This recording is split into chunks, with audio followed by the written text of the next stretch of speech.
Hey guys, welcome back. Last time we worked on applying ETCA to slow flight, and today we are going to focus on steep turns. Now, a lot of students think steep turns are just about hitting 45 degrees of bank, but that's not really the point.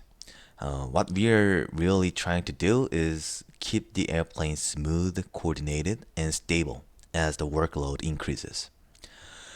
And honestly, steep turns are really just a constant game of managing your outside picture and visual references. So if you can hold the same side picture with smooth control, this maneuver is not nearly as difficult as it first seems. So as we go through this lesson, I want you to pay attention to what the airplane is trying to do as the load factor increases and how we stay ahead of it using ETCA. All right, let's get started. So for today, the goal is pretty simple. By the end of this lesson, you should be comfortable flying steep turns using ETCA. I also want you keeping the airplane within ACS standards, altitude, airspeed, and bank. But honestly, the bigger thing I want you to get is what the airplane is trying to do in a steep turn. Because once you understand that, it becomes way easier to stay ahead of the airplane instead of chasing it. Okay? Cool. So before we jump into maneuver, quick look at the ACS. For private pilot steep turns, we are looking for about 45 degrees of bank, plus or minus 5. And altitude should stay within 100 feet, airspeed within 10 knots, and roll out within 10 degrees of your heading. And of course, stay coordinated the whole time. Nothing crazy here. We just want it smooth and under control. Okay. Cool. Okay. So now you might be wondering why we spend time on steep turns. It's not really about the turn itself. It's about the skills you build while doing it. And steep turns force you to coordinate better, manage the increased load factor, and rely more on your outside visual picture. And over time, this really helps you develop smoother and more precise control of the airplane. You will especially notice the benefit later in the track pattern and during maneuvering flight. Okay, does it make sense? Great. All right, so before we even roll into the turn, the setup has to be clean, sure. Start with clearing turns to make sure the area is clear of traffic. Then pick a good outside reference point. Something easy to see, like a road, a lake, or a distinct building. And if you're flying in a mountainous area, picking a prominent peak can also work really well. From there, make sure the airplane is established in a straight level. In a Cessna 172, typically around 90 knots with cruise power set about 2300 RPM.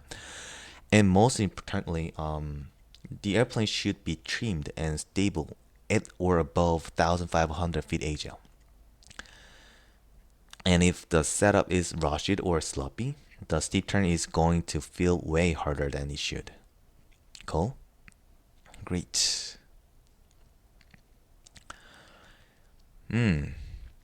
Yeah, let's quickly talk about what the airplane is going to try to do and why. First, as you bank the airplane more, the load factor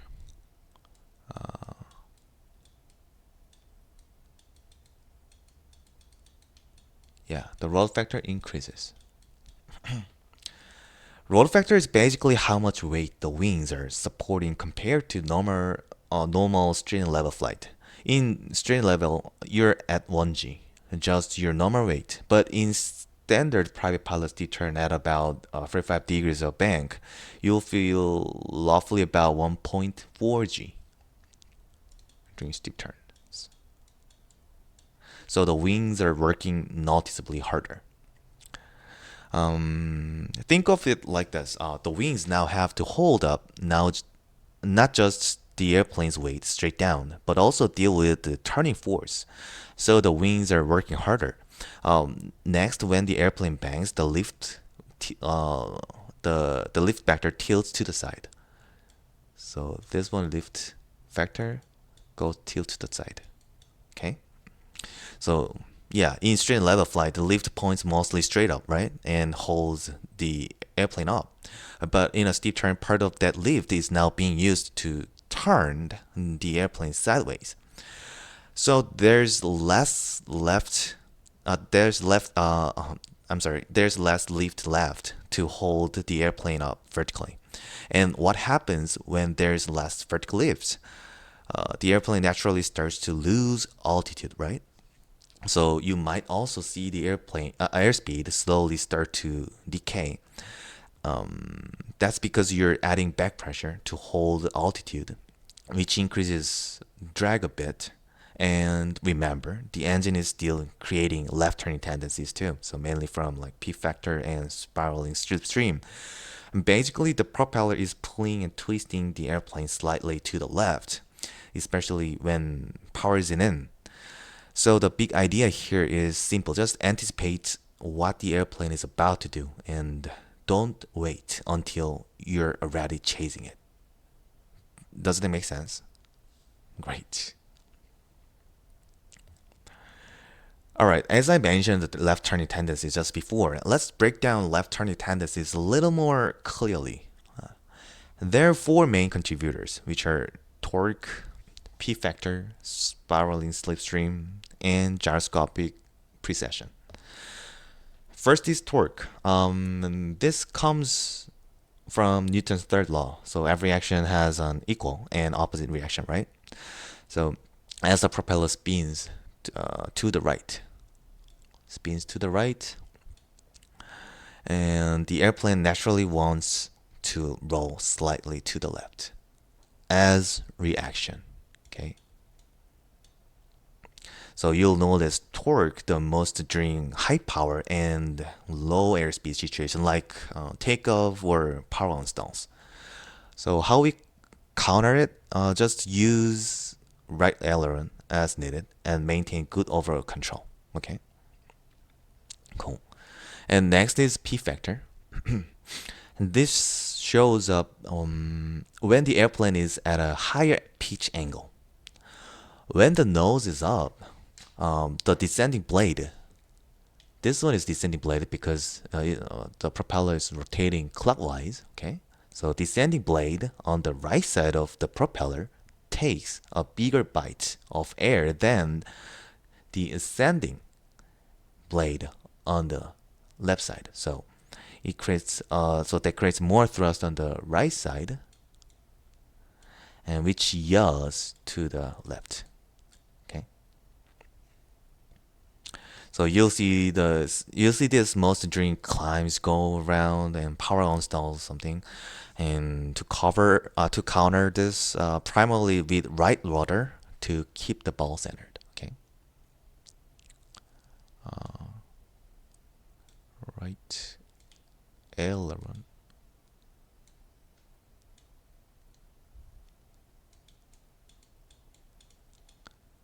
Right rudder. Okay. Cool. And third is spiraling slipstream. The prop wash. Yeah, the prop wash doesn't just go straight back. It actually spirals around the fuselage and hits the left side of the vertical tail. When it hits the tail, it pushes the nose to the left. Okay.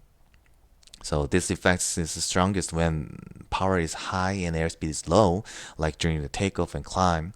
So to counter this one, just smooth and steady right rudder to maintain coordination. Okay.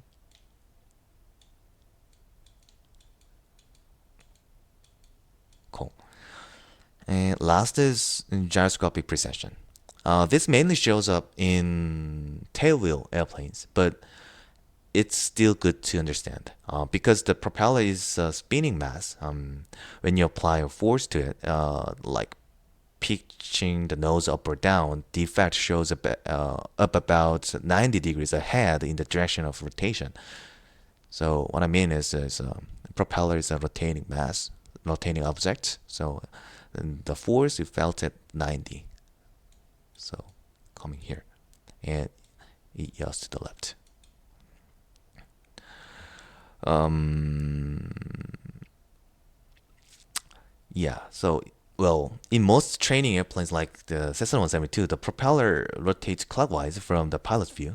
So this gyroscopic factor during a rapid pitch change tends to produce yaw to the left. And also in most Cessna 172, this effect is relatively small compared to P factor and spiraling slipstream, but it's still good to be aware of it.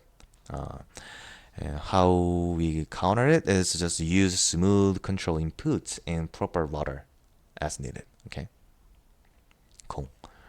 Well, during a steep turn, you typically have moderate power in an increased load factor, so some left turn tendency is still present, especially P factor and the spiraling slipstream.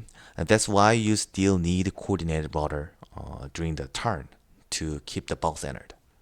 And here's something students often miss. When you roll out of the steep turn, the ailerons create adverse yaw, and which can briefly pull the nose opposite the direction of roll. So during rollout, you also need coordinated rudder to keep the nose tracking smoothly back to your heading. Doesn't it make sense? Great.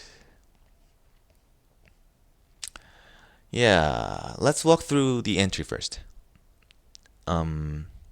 So here's a established step in ETCA, and start with smooth roll into the bank, and bring it up to about 45 degrees using your outside visual picture or visual reference, which is the horizon and cowling intersection point, like this. As the bank comes in, begin adding slight back pressure to hold your altitude, and also trim it roughly about 2 turns down.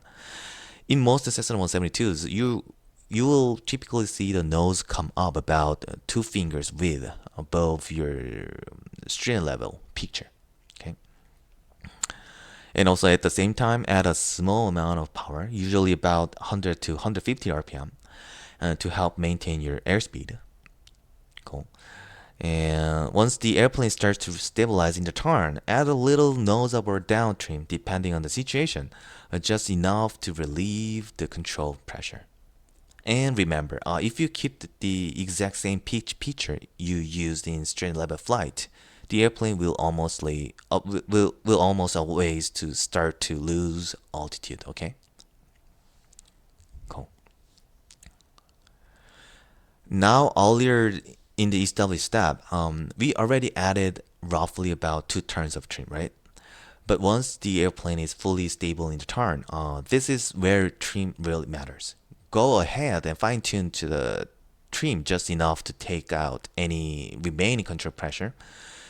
You should not have to hold constant back pressure the entire time. And good trim reduces your workload and makes the whole maneuver feel much smoother. If you feel like you're still fighting the airplane, that's usually a sign you need just a little more trim. Does it make sense? Great. And now we move into the cross check. So your outside visual picture is still your primary reference that never changes. From there, you're just doing quick instrument checks inside to make sure everything is staying and where it should. Think quick scan. Just altitude, airspeed, attitude, heading trend, and the ball. Well, it seems you have to look lots of instruments inside, but just a quick scanning and then right back outside. The biggest mistake here is getting fixated inside the cockpit. So what you're going to do is just quick inside, confirm, and back outside. Okay? Cool. Now if something starts to drift, this is where small corrections comes in. The keyword here is small. Most students tend to over control in steep turns. If altitude starts getting low, just add a little more back pressure. If the airspeed is bleeding off, bring the power up slightly. If the ball moves off center, fix it with rudder. Simple. And if the bank starts to wander, use gentle aileron to bring it back to. After any correction, don't forget to retrim. Okay? Don't forget to retrim as needed to keep the airplane comfortable and stable. Okay? Great. All right. Yeah. Now this is a big checkride item. Rollout timing. As a rule of thumb, yes, start your rollout at about half the bank angle. So at 45 degrees of bank, well, we'll usually begin about 25 degrees before your target heading. But the real key here is what happens during the rollout. All of your control inputs should be happening smoothly and together, not one at a time. As the bank comes out, you're relaxing back pressure and bringing the extra power back out and keep the airplane coordinated with rudder. Think of it as blending the controls, not stepping through a checklist. If you do them one by one, the airplane will feel sloppy. So if you blend them smoothly, the rollout will look really clean. Does that make sense? Great. Let's quickly talk about the most common errors I see with steep turns. One of the biggest ones is not adding enough back pressure, which leads to slow altitude loss. Another common miss is forgetting that small power increase when when the bank comes in. So airspeed starts to bleed off, right? And fixating inside is also a big one. Remember, outside is still your primary reference. And over controlling can make the maneuver look really unstable. And poor rudder coordinate will show up immediately on the ball. Oh, yeah. Another thing to watch for is the bank slowly increasing on its own. So you have to like turning the constant bank angle, but over banking means your airplane's banking like this. So that's the airplane's natural overbanking tendency. So you may need just a touch of opposite aileron to hold your bank steady. Okay. And finally, late rollout timing, is a classic checkride deduction. At the end of the day, most of these mistakes happen for the same reason. The pilot gets behind the airplane. So just stay ahead and the maneuver becomes much easier to manage. Okay? Cool.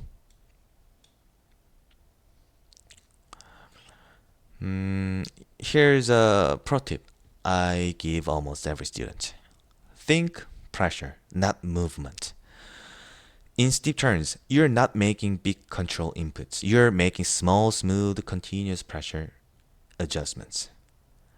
To keep it simple, as you roll into about 45 degrees of bank, you will bring the pitch up slightly at about 100 to 150 RPM and put it roughly 2 turns of trim. From there, you're just fine tuning. As your outside picture changes, make small adjustments and retrim as needed to keep things stable. Now, during the rollout, everything is coming back to straight level, bank, pitch, and power. But since you added quite a bit of trim in the turn, one key point is to unwind that trim promptly so the airplane doesn't try to pitch up on you. Just keep it smooth, stay ahead, and the maneuver will clean itself up. Okay? Great. All right. Just a quick recap. Today we walked through how to fly steep turns using the ETCA flow, what the airplane is trying to do in a turn, and how to manage it with smooth coordinate control. If you can keep this maneuver clean and stable, your overall aircraft control is going to improve a lot. And really, steep turns are a constant game of managing your number one reference and your outside visual picture. If you can maintain the same side picture with smooth, gentle control pressures, this maneuver becomes much easier than most students expect. Alright, so next time we are going to build on this and move into power on and power off stalls. So yeah, thanks for watching this video and I will see you in the next lesson. Thank you.